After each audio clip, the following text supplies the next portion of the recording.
Hey everybody, and welcome back to the Pop-Up Podcast. This is Pete Ferriero, and I'm super excited for this week's episode. I'm going to talk one-on-one with Charles Rosin, former executive producer of Beverly Hills 90210, regarding the time the Rolling Stones invaded Beverly Hills 90210.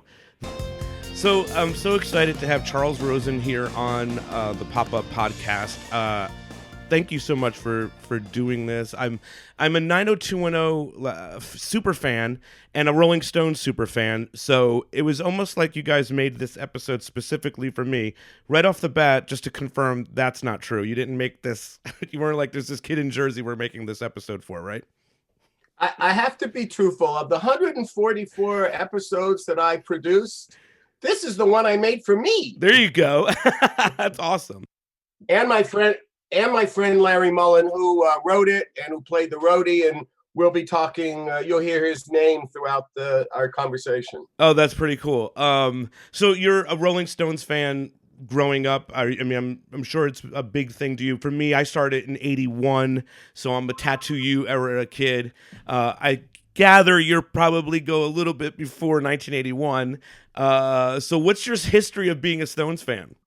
Well, a couple of things. So in eighth grade, in my moving into the high school, but in eighth grade we had a band, and I was the singer in the band, and so I played a tambourine and pranced around and imitated Mick. There you go.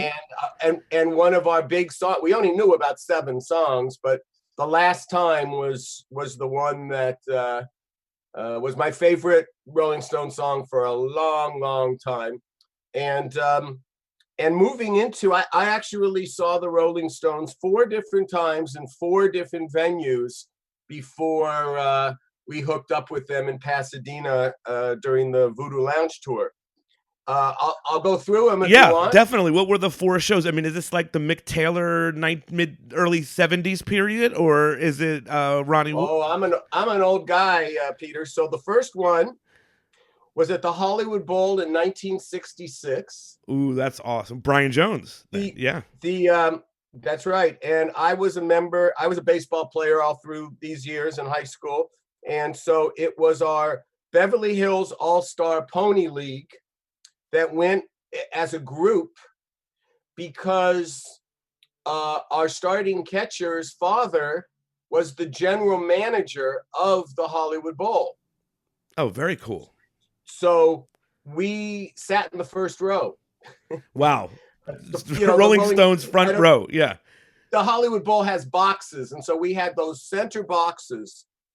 And what I remember most about the entire concert was not the Rolling Stones, but that the opening act got booed off the stage. Oh my God. Who was the opening act? The opening act was the Buffalo Springfield. Wow. That's some show. Yeah. So that's 1966. Where Satisfaction was the big song, of course. By 1969, you had them doing a tour to promote their Let It Bleed album. Right. And what they did in Los Angeles is they had at least 2 shows. They may have had more, but they had 2 shows on the same night at the fabulous Forum where the Lakers played all those years. And we went to see the first show. Certainly remember, I think the highlight for me of all the music was Mick and the boys doing Midnight Rambler. Yeah. Mm-hmm. Which is, was a brand new song at that point. Right. And also what I remember about the concert is going out to the parking lot in a, pretty with all my friends. And we definitely smoked a lot in that Forum where they kept saying no smoking. It right. Didn't matter. and we couldn't find our car, so we kept going around the parking lot, and because we did that, we ran into Jimi Hendrix. No way. That's wild. That's crazy, man. That's awesome. So that was the 69 Bowl. Now the 72 one is probably my favorite. This is the Rolling Stones went to Winterland and played 4 concerts, a matinee and an evening, day off matinee and an evening. We saw the first matinee, started 4:00, and can't wait. It's going to be the Rolling Stones playing their Exile on Main Street, which had Sweet Virginia, Thank You for Your Wine, California. And this was the first time they'd been back in the Bay Area since Altamont, the debacle of Christmas 1969. And anyway, the lights go down and the announcer says, "You knew him as Little Stevie, but he's not little anymore." And they introduced Stevie Wonder. He came out by himself. He sat down with his organ and synthesizer, and proceeded to play the entire Music of My Mind album in order. Did not take a break, in order. Place went crazy. And the Rolling Stones stayed in their dressing room, I kid you not, for 2 hours. Wow. Yeah. After he finished. And surprise, surprise, Stevie Wonder wasn't on the tour after San Francisco, because I can't tell you anything that the Stones played or did, because it was a Stevie Wonder concert. It was his coming out concert, followed by Superstition and Intervisions and all the great albums that he made. And then the last one, what was interesting about it, especially for a connoisseur like yourself, Peter, is that it was the 1989 in the Los Angeles Coliseum, and it was billed in the Los Angeles Times for days as a showdown between the Rolling Stones, the old venerable Rolling Stones, and their opening act, the changing of the guard, because the opening act was Guns N' Roses. Wow, nice, yeah. And Guns N' Roses had plenty of fans who got there really early for them, and we got there pretty early. And this is a little un-PC, so for any PC people who are out there, they may be a little unhappy about this, but I don't mean any harm. We had pretty good seats, and in right by where the sound area was, where they did all the mixing, and the Memorial Coliseum is downtown, right next door to University of Southern California. And sitting in front of me and my friend, who I'll bring his name was Brad Gross, and Brad, for 90210 Aficionados, was our first assistant director for the first 3 seasons, and directed some of special episodes along the way during his tenure, including one that the fans might remember called Meeting Mr. Pony. It's the one where Brenda gets held hostage at the Peach Pit. Yes. And he stepped in and did that one. But anyway, so we're sitting behind 2 very clean-cut Trojan undergraduates, 20 years old, both in like nice sweaters, who proceeded to make out the whole time. They were finding their inner and outer lesbian right in front of us as the show's going on. So for 2 guys who were, pushing their late 30s, this was a very interesting element of the show. Right. But what I also remember about it, and believe me, Guns N' Roses was terrific. But when the Stones came out and did Start Me Up, one of the things that you learned to how the Rolling Stones always dominated their opening acts was that they would never let their opening acts plug into their sound system. They had to bring their own sound system, which could never match. Right. Mm-hmm. So, they came out, and pretty much at the end, you thought, oh, this is the winner and undisputed champions, still standing, the Rolling Stones. That's right. Yeah, that's really awesome. I guess the lesbian thing is interesting because they always bring out that rock and roll, even out of that rock and roll lifestyle, even out of their audience, right? I think so. And I mean to say, these were not rock. Nobody would mistake these 2 for groupies or rock and roll chicks, but they certainly grooved to the music. They got into it for sure. Yeah. So, I mean, and now in 1994, you're working on this awesome show. And how does the Rolling Stones come into your world? How does this episode even come to your desk, and how does it come to be? Well, it was kind of a fluke, truthfully.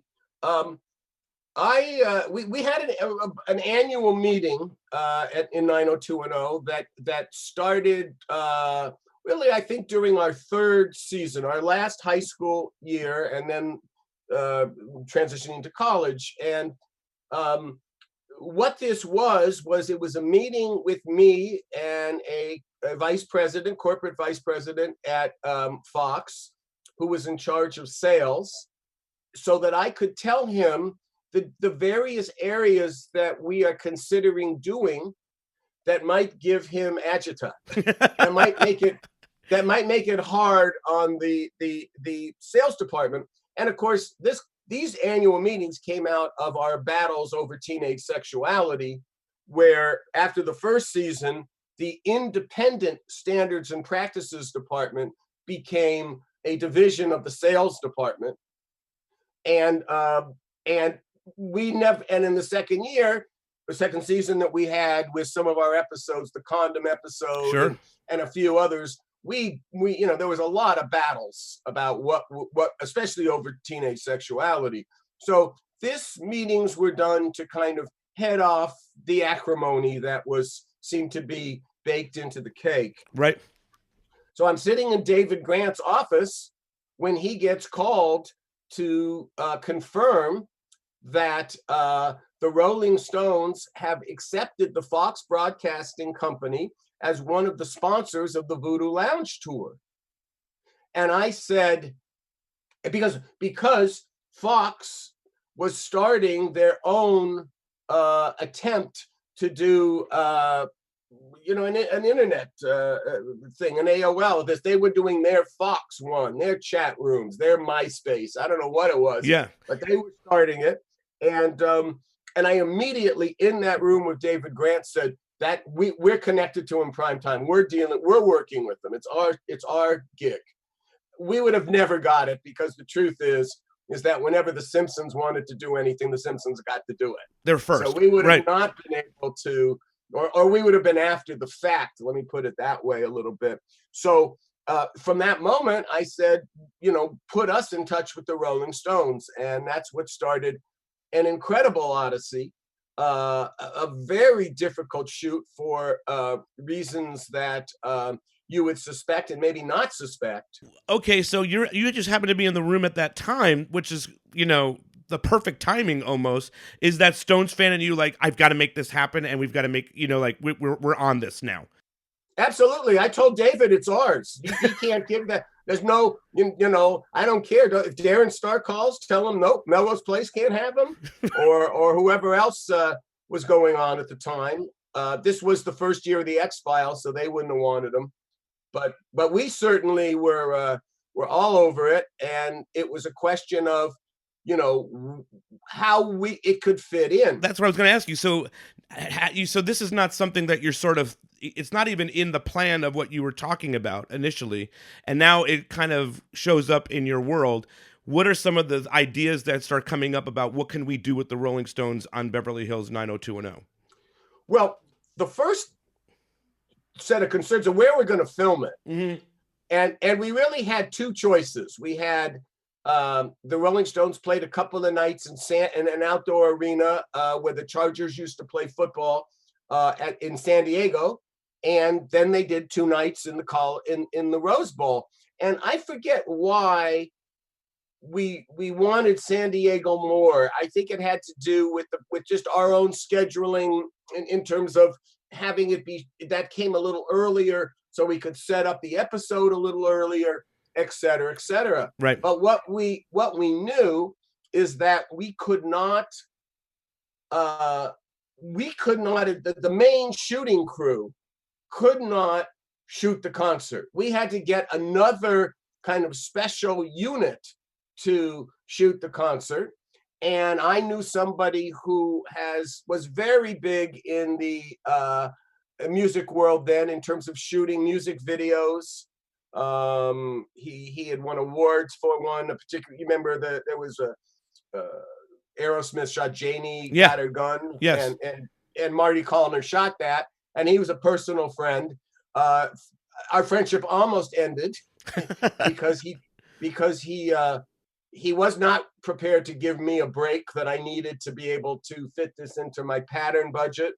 And we just couldn't afford to use him and didn't know what to do. So, and he was being talked about as doing a Rolling Stone special for HBO. So he kind of knew them, and it was, it's time, the clock is ticking, and we got to figure out what to do. So we found another production company, small company that was acceptable to us, who could shoot it and had worked with Mick and the boys before. But the thing about Mick Jagger is the same thing that can apply to Aaron Spelling. And I think it might be endemic to people who are major stars in show business, is that they have this uncanny ability to live only in the present tense. You're my best friend now. 2 weeks later, oh yeah, I remember you. Right. That moment that the Stones needed someone there, you were going to be the savior. Well, he didn't want to work with somebody who had worked with him on Get Your Ya-Ya's Out, because that was a different era and a different band and, different sound. And so it wasn't going to work. And our director of this particular episode, named Dave Semmel, who was our associate producer, had the idea that, they just released a DVD of their Voodoo Lounge tour. Why don't we get the guys who shot that concert to shoot for us? Great idea. And they were in Los Angeles. They were a little independent company called Graying and Balding, and we called them No Answer. But we had an address for a house where theoretically one of them lived, and I drove. It was in the valley in Studio City, and I left a meeting at my house with Larry Mullen, the writer of this episode, and a fellow named Steve Wasserman, who was a writer-producer of the show, because we were in there trying to figure out what we're going to do if we have to not have a Rolling Stones episode and yet have all the other subplots that are involved with the series. There's one with Dylan and Rehab. There's one with Brandon and Student Politics. What are we going to fill in if we can't do the Rolling Stones? We had to make that contingency. And you had to show them, obviously, you have to see the Stones performing. So you can't just do a Rolling Stones episode without the Rolling Stones concert. So it's that would be a little unsatisfactory to you, wouldn't it? Yeah, absolutely. Exactly. Yeah. So we drove across town. I left the package of who we were, what we were. Well, here's the script, what we need. And fortunately, they were in town and they signed on. And so, and we were also, because we were working with the Stones, through their publicist, a woman named Fran Curtis. Okay. At Rogers and Cowan, New York, who I believe is still still involved with the Stones. I think so, yeah. And she and so we dealt with her, and we were given the green light that Graham Balding was good, and we were allowed to use some of the footage from the DVD, the concert that they shot in New Jersey. Okay. Start the tour. Speaking of Jersey, as we started out. So that's what we had in terms of our ability to do it. The Stones shot. They did a concert. They took a day off and they did another concert. So we shot, I can't remember if we shot in between the concerts on their day off to do some of the things that like for instance, Steve Sanders trying to get in the concert and stuff around the periphery, and Jamie Walters, Ray Pruitt telling Donna Martin that, hey, I can get you in the concert for free. We're gonna be concessionaires. All those things were shot in the middle before the concert, and then the night of the concert, the shots that Dave Semmel had to do were as with the shooting crew were all laid out. We shot and so we just ended up doing those, and that's how, and then merged the two together. So the stuff that was with Steve, that's all off day. The Stones aren't there. You're getting, I don't know, extras and all this stuff to create a concert feel for that, for the concert. You're not having to try to do all of this on the day of a concert. Exactly. And also, so these were our 2 days in Pasadena. And I don't believe we did anything of. Oh, so the scene you mentioned, for those of you who haven't seen the episode recently, at a certain point, our guy Ray Pruitt, Donna's working class paramour at the time, it has a band and he's starting to have a career. So for him, he walks out on stage and pretends he's singing one of his songs. Right. And of course that was, filmed on the day they weren't there. Right. That's interesting. I'm sure that those were not Keith Richards guitars that were on stage at that point.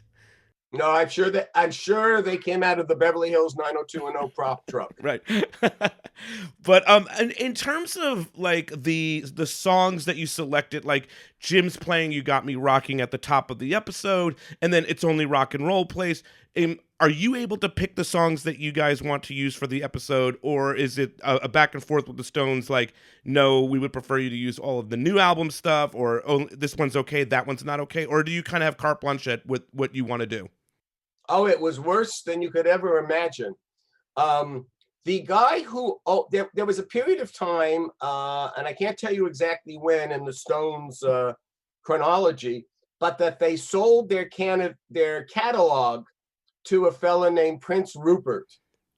Okay. So Prince Rupert controlled virtually 95% of the catalog, and for us to use, let's say, Street Fighting Man would have been our entire budget.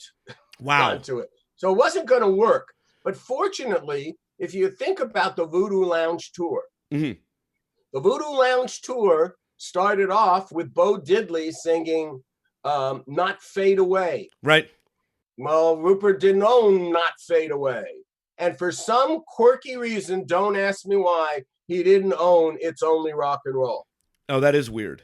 Yeah. So we had those two songs, and then the Hey, You Got Me Rockin', or whatever, the one we were allowed to use. And I think there was something off the Voodoo Lounge tour we were allowed to use, and that became our musical assemblage. So we were kind of, this is what you got, figure out how to use it, which is kind of what the whole episode was. And then because also, I know you're interested in what it was like dealing with the Rolling Stones. Right, that was where I was going next, yeah. Mm-hmm. So, and we're dealing with Fran Curtis, but then all of a sudden, the somebody else steps in. I guess it's the person who's in charge of the Voodoo Lounge tour, and he gets on the phone with our production team, Dave Semmel, the director, and our line producer, virtually my partner making the shows all those years, was named Paul Wagner, and they get a call to describe how we are allowed to film the Rolling Stones, because they said it was very important that we do never distract from the audience's enjoyment of the music in the concert. That was the ground rules. And no part of that would be more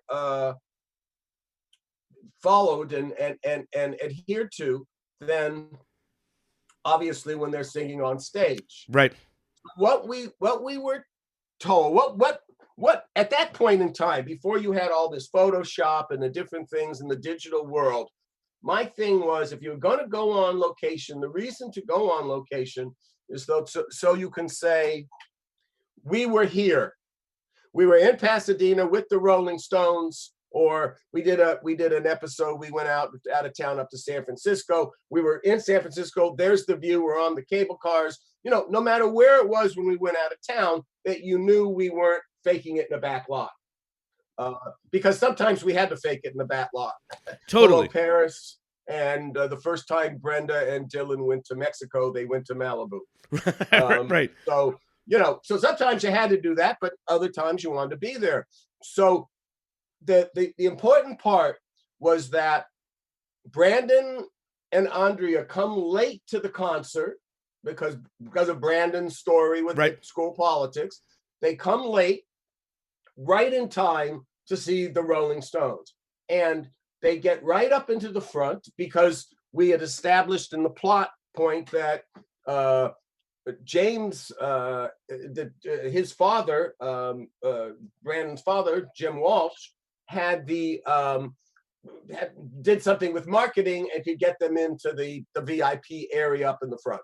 So anyway, they come down, and the point was we had one shot. Mick Jagger, it was the one song, one shot. Mick Jagger was going to come down the stage, and we had to do an over-the-shoulder shot of Brandon and Andrea standing there, and you'd see Mick, you'd see them, hold, cut, we were there. Okay, so it's the time and we can only put our lights up for that moment, up in the front. That was the only time we could use any kind of lights. Remember, this was not the Grang and Balding shooting all the other elements of the concert. This was our main shooting company. Right. And now it's that moment, and I'm standing down there I pretty much followed the shooting company wherever they shot that day, that concert. We had a lot of friends, a lot of crew people in the stands, but I was running around the whole time. And I was down there in the front row, in the standing area off to the side, with the shooting company and Jason and Gabrielle. And now it's that big moment, and Mick starts coming down, and he's there, and he dances around, and he plays, and we get the shot, and everybody's jubilant. I'm so happy, I virtually run into the end of the shot. I said, "You ruined it," but I knew they had enough. They didn't have to keep it going. But anyway, That's how happy we were. And now we're going to fold up, and then someone goes, well, "Wait a second, Keith Richards is coming down." Now, Keith Richards was not supposed to come down, but if Mick's going to get his props, Keith's going to take his. Right. So now Keith comes down, and our lights are still on. Somehow the whole concern about the audience went away. Keith does his.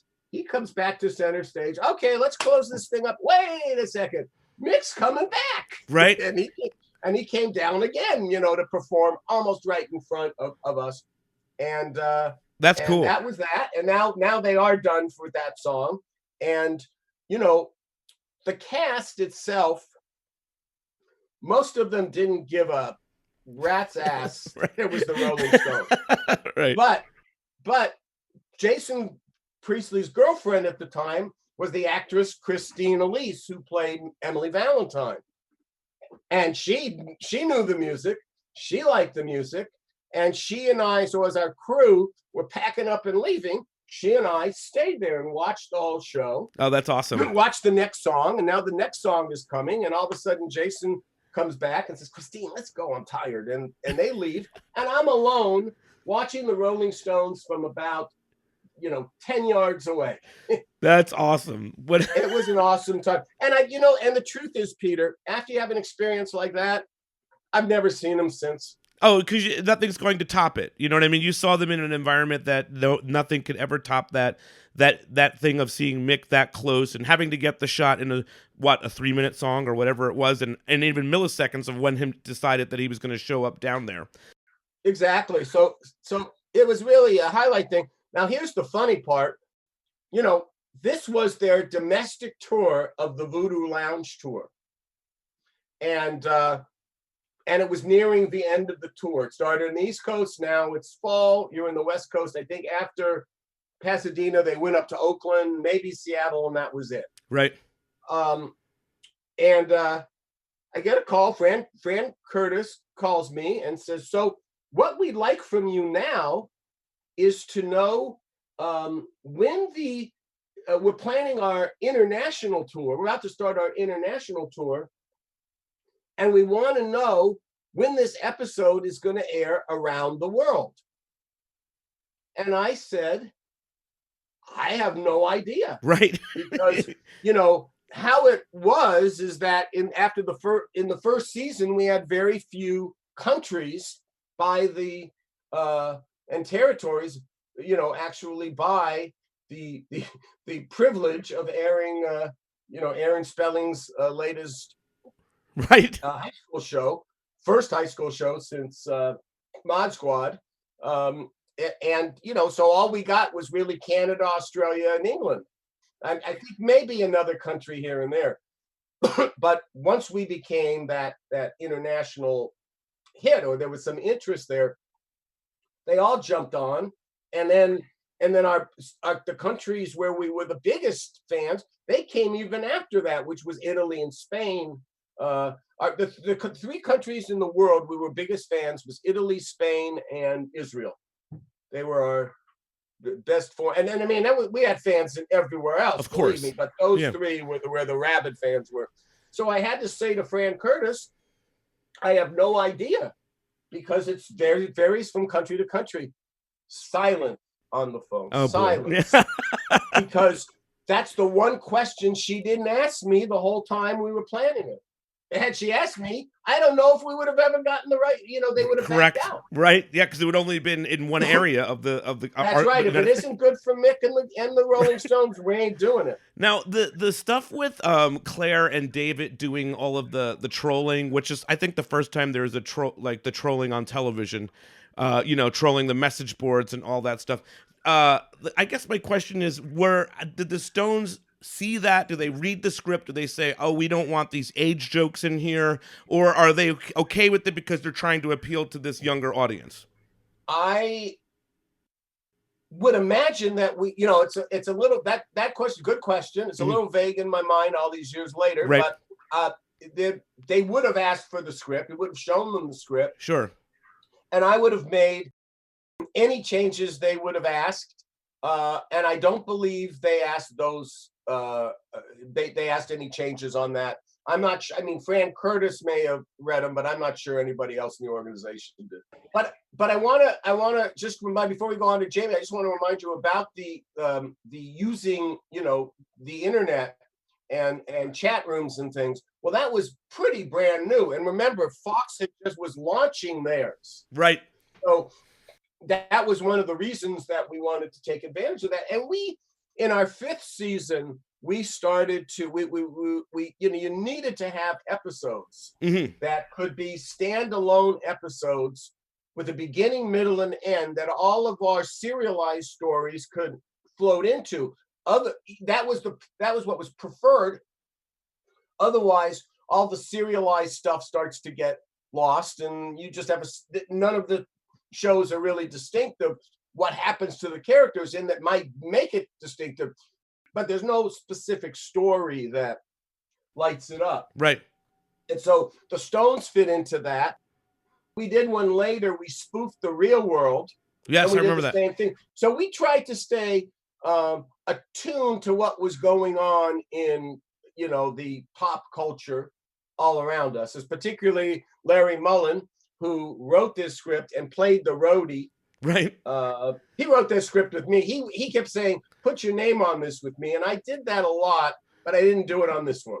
Oh, I don't know. I feel like being the Stones fan, you may have should have gone for that one. Well, remember when we finally, he went and was going above and beyond the Call of Duty because he was writing a script he wasn't sure we were going to even be able Fair to enough. do. Right, sure. I could have shared story credit for sure. But yeah. Larry wrote the script. But anyway, he was into digital and things like that. So, and it's a very interesting, just to do a sidebar for a second. Mm-hmm. Chat rooms started in the 90s. That's right. And one of the first chat rooms that was out here in computer was called, that came to our attention, was called Prodigy.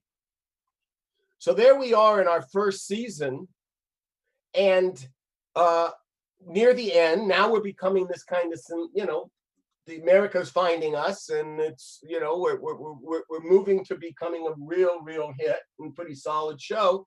And we realize wait a second, they're talking about this in this thing called a chat room, so that we could see firsthand what our fans were saying about our show.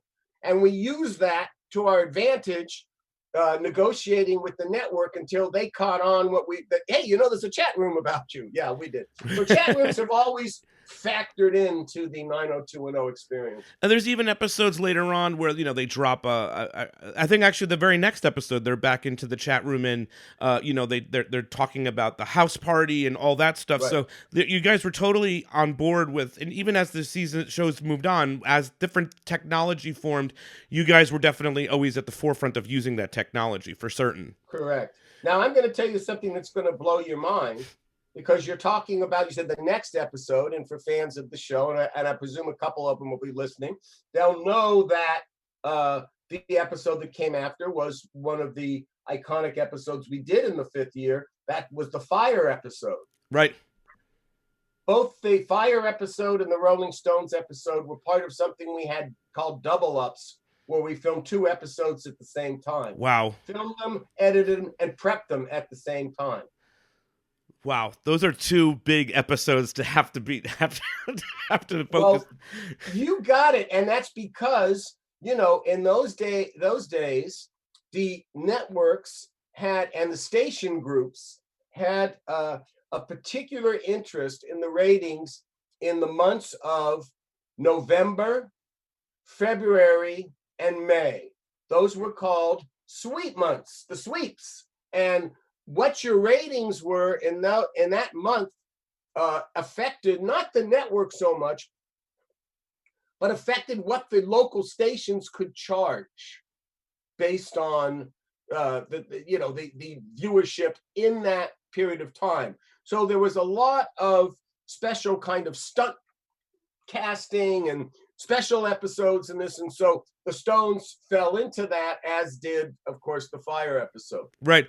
And just real quick, we talked about Emily Valentine. Was there ever a thought, because Jason was dating her, and was there ever a thought at some point, like, let's maybe bring her back, because she was starting to become, she came back a couple of times. Was there ever a thought of bringing that character back to the show, or was it always just kind of one-offs? Well, 1 off, 2 off, and little story arcs and things. Well, we always, when you have as many episodes as we had to do, and you had as many plot points going on and messages floating through and different things, we would have to come to that minimalist adage that less is more. And so we felt that a little of Emily Valentine would go a long way. Christine herself ended up writing being credited writing an episode, as I was the producer on the later in the season, which was the episode we did when Andrea went on College Jeopardy. Oh, interesting. And we actually were on the set with Alex Trebek. Right. Another, big step, and that's the nature of stunt casting right there, right? Yeah. Going in May, but and so she ended up, I think the next year she was on a staff as a writer, but I was gone. I got you. And it's always been interesting to me that, and the beauty in some of the 90210 writing that Emily would visit and Kelly would wind up in a fire, given the history with the fire in Emily's episode, all those few years prior. So there was always like that beautiful symmetry or whatever in the writing on 90210 that I don't think... Well, we tried, anything to cause our characters to be guilty after the fact. We wanted to do it. Yeah. And why doesn't Jenny Garth participate in seeing the show? She's upstairs. She doesn't go. She's one of the only characters that doesn't go to the floor and watch the show. I think Claire and David watch the show, or Claire and David watch the show, and Donna and Ray watch the show, but she's up in a booth. Well, it's an interesting question, and it if I remember correctly, at that point she had started to do the modeling already. Okay. And she started to build that up, and later in the season, post fire, she was on the cover of 17 magazine, et cetera, et cetera. And But at this point, they were telling her, you should go to this event. Right. So she was there separately than all the others to be at an event. And she had homework to do. And she didn't particularly care about being there. And, you know, the thing about the VIP areas a lot is that they are, whatever the event is, it tends to be a little, you know, as it pertains to the public, a little standoffish, a little elitist. Right. And our show was called Beverly Hills 90210. Totally. So that was an element, you know, that was kind of there. And Jenny, you know, is a person, no offense, I love her and admire her, what she did this summer with the reboot quite a bit, but she was a little standoffish. Right. So okay. it was Yeah. exactly who we had her do what we felt she would do. It also, by her being in the VIP room, she could vouch that Steve Sanders belonged there when he finally got in and tried to break the barrier and become a big shot. And there's this whole thing with Dylan, you know, obviously he's in rehab and recovery. And was there always a plan to like, okay, Dylan's going to be in rehab, but then once the Stones episode sort of comes your way and now we're doing this, it does seem like kind of perfect that you know, given their rock and roll history as well, that the Stones hat played into it. So was it always like Dylan's going to be in rehab at this point and now we can do this thing with the Stones?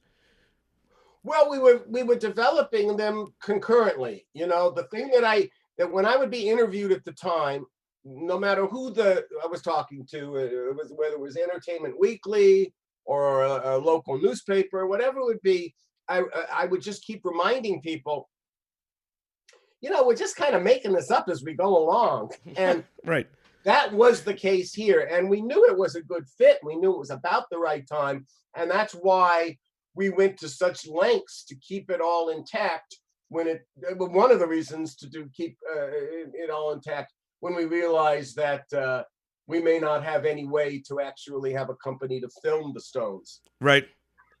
A few more. Does Charlie, the character Charlie, get his name from Charlie Watts, or is it just a name that they picked out? From Charlie Rosin, I think. Oh. So you guys were doing some. Like, I would always once in a while see like Pettit was a last name used a lot. Was that somebody that's on staff? You guys are using personal names and whatnot. Christine Pettit was my assistant in years 2 and 3, and Christine wrote the with her writing partner at the time, Roseanne Welch, wrote the one of the episodes having to do with Andrea and having a premature baby in year 4.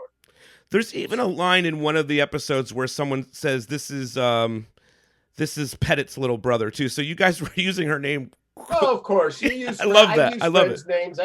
My high school reunion's coming up, and I remember coming to one of my reunions after the show, and a woman I knew, I used her name, you know, Kate Grubin. Hello, Kate, if you're listening. Right. I used her name. She just, and we weren't even that good of friends, quite frankly. We were in choir together. We sang together, but you know, it was a great name. Yeah. Didn't hang out, but I liked her name. I used her name, and she was real thrilled about that. And that's our bond whenever I see her or Facebook back and forth. That's pretty cool. Okay, does Alex Diaz, the character, own another jean jacket or another jacket? How does that come to be that he's always wearing that jean jacket? Is it, or the denim jacket? Is it just, is it a wardrobe thing? Is it so we always identify him as this is Alex Diaz because he's not a main character? How does something like you're going to be in the denim jacket? How does that come up? Okay, well, good question. Here's a couple of but first I want you to know, I didn't know when we were starting our conversation whether this was going to be taped or filmed. So I actually put on my blue jean jacket in solidarity with Alex Diaz. You viewers can't see it, but I got it on, trust me. One of the things, there are two things to say about that. One is, 3 really, and one of them was the exact idea. The guy in the blue jacket makes him identifiable. Totally. And I didn't think about that at all, but it works out, and it probably was the smartest reason to keep him in that blue jacket. The other is that you've only got so much money to make shows, whether it was because like when we started out with 90210, in our first 2 seasons, we had the lowest license fee in television and spent less money than any other show in primetime. That wasn't such an issue by the college years, but at the same time, we were trying to, you always try to look for, well, we don't have to spend money on this. So one of the areas, especially when we were straddling the line and trying to keep our shows within the budget that we were allowed to use, I made it pretty clear that I didn't care at all what the characters wore. That as far as I'm concerned, teenagers wear blue jeans and t-shirts. Right. Mr. Spelling, of course, had a different viewpoint to wardrobe, and pretty much I ceded wardrobe to him. To be honestly truthful, it just didn't mean that much to me. I knew it meant a lot to the fashionistas, and Totally. we were following particularly, Brenda and Kelly and toward what they were wearing. But I figured that we hired a wardrobe supervisors, and they would figure out what they were going to be wearing. We didn't end up loving our first one for the first 12. She did the pilot. She was a little too New Yorky and kitschy. And then we had a really terrific woman for a couple of years named Diane Kennedy. And then she, not easy to do wardrobe with our team, our actresses. I would imagine. And so, but then another one came in after, and she was one nice personality, a Canadian named Molly Campbell. And she was the one during this. So maybe she could tell you why Alex Diaz Right. wore the same blue jacket. But I think it made it just easier. This is Alex jacket. This is what you should be wearing. Fair enough. I think that makes the most sense. The Let It Bleed line, I think Jim says something, save the Let It Bleed record for me. Who wrote that line? Larry Mullen. So that's his thing, I guess. That's his album of choice. Well, he said that. It might be, but that I don't know if it was his album of choice. You remember, Larry's even a couple of years older than me, so we go back. I remember, the albums where they would sing like "Everybody Needs Somebody to Love" or "Let's Spend a Night Together." So we go back, to Satisfaction. So, and even before then, the Stones did a lot of blues albums. Their original, they sang the blues. Totally. "Spider to the Fly" is an old blues song, right? And Mick and Keith were into the blues, and so like so many of the English acts at the time. But I don't know if that was his favorite. My favorite I don't think it was my favorite at the time, but in hindsight, the one that I seem to like listen to hits off YouTube and things like that is Beggar's Banquet. I do love that. I think my favorite is probably Sticky Fingers with Can't You Hear Me Knocking and Brown Sugar and all that stuff. And Brown Sugar. Yep. Well, Sticky Fingers would be right up there. And so lastly, after this season, you do a little Mick Taylor of yourself and you leave 90210. So what is the reason that you left after that season? We produced 32 hours of television in the last 2 years. We did double ups, which means that you had 6 episodes going on at one time. I had a very small staff. And in December, I had a premonition that the show was trying to kill me. And even though I was only 42 at the time when I had the premonition, I knew I could not sustain this kind of pressure and schedule. And I let Mr. Spelling know that January that I was not coming back. He never forgave me. Tried to once sell me to come back in a very intimidating way. And he never forgave me for leaving. But as I would remind him the few times we saw each other afterwards, when he'd always ask me, did I leave? Because he Mr. Spelling was very important to me. And we worked very closely together, but at the same time, he was a narcissist, and everything was always about Aaron. Everything came back to him. Maybe he wasn't as much into the extreme that Trump is. Right. But at the same time, when Trump was running, it took me about 3 weeks to realize, God, who does he remind me of? Yeah. But not to the extreme. And Mr. Spelling was not a bigot like that. Right. Absolutely. For sure. But so in that, I had to tell Aaron I was leaving, and he'd always ask me, did you leave because of me, lover? And I said, no, Aaron, I left because I had a premonition that I was going to die. And indeed, I left the show in mid-May, and in early July, July 3rd, 1995 to be exact, I'm 43 years old and my artery shuts down. Oh, no. Yeah. And fortunately, that's all those years later, I have not had heart trouble. I had no heart disease in my family. I had no problems, physical problems before then. It just was the stress of doing the show. So, talk about let it bleed. I guess I did. Yeah, absolutely. Well, man, thanks so much for covering this episode. I think this was really awesome. I had a lot of fun talking about it, and I love that you're a Stones fan and whatnot. Anything else that we missed, maybe that you want to add about this and this experience? Oh, sure. I think we'll put it all in perspective. Yeah. In season 5, this was the lowest rated show we did. Oh, no. Well, the show was, and one of the reasons is this, don't take it so personally, but one of the reasons is because it was on, we in those years were airing on a Wednesday night. And they aired this on a Wednesday night the day before Thanksgiving. Yeah. Mm-hmm. And our audience is flying to see their relatives at that point. Right. Yeah. So, but you did get this awesome experience of working with the Stones, and you can certainly say that you got absolutely. Yeah. And as far as a producer, we always talk, he was a writer, he was the writer. But as far as having the notion of producing, as I say, this was my favorite. The only two that even required as much emphasis and was a lot of fun in that regard was the one where we did the big carnival at the end of season 4. And of course, the one where we blew up the car. Yeah, those are really awesome ones. And hopefully one day we'll get a chance to dive back in on some of the stuff with you. Let me know. I'll do it. Absolutely, man. Thanks so much for being here. It was great connecting.